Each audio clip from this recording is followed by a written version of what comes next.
This is the second video on using Mathcad to create a square wave.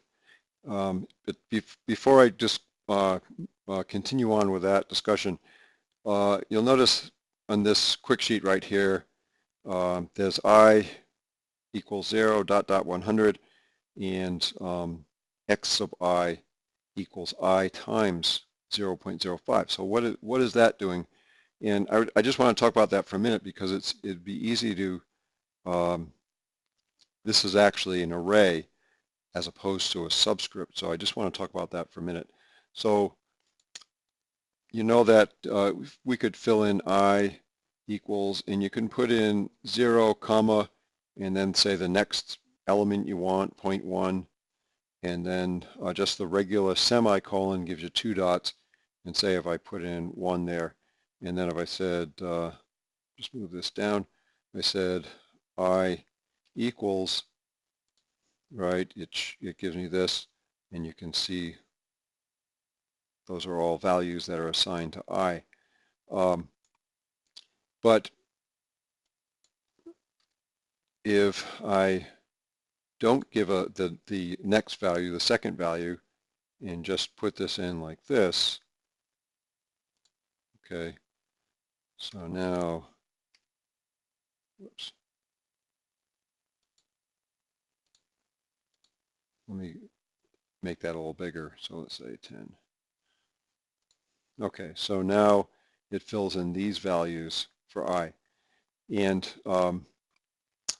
if I then, write this the way this is right here, x sub I, so let's go ahead and do that. So remember that to put in a subscript, we go x, period, and then I, and then shift, and then we'll put in I times 0.05. Now notice this is in red right here, so that's a problem, right? It means there's something wrong. That should be highlighting, giving me some information about, there we go. It says this variable is undefined. But the problem is I put this in as a subscript. Okay, we have multiple values for I here. That looks like the same thing that we had in the quick sheet we just looked at, but it's not.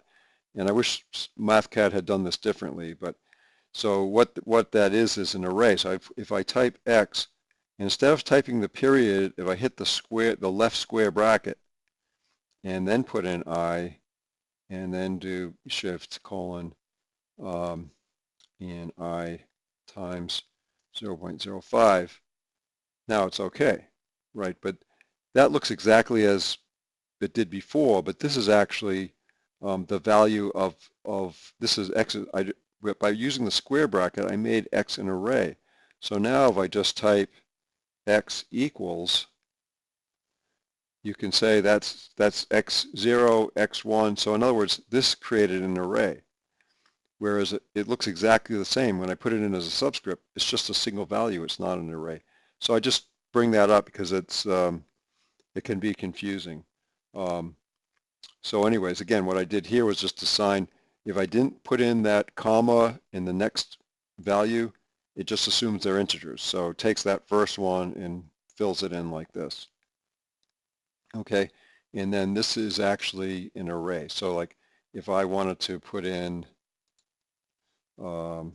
x, and I'm going to hit the square bracket, 5 equals, right, so x5 is 0.02. But if I put in, for instance, x and then period and say 23 equals, right, it's looking for me to give that a number or give it some value. This is just a subscript, whereas this is an array indices. So it's two different things. So anyways, I see that I almost spent almost 5 minutes on that topic, and I'll stop here and then continue on with the next video to finish up the square wave.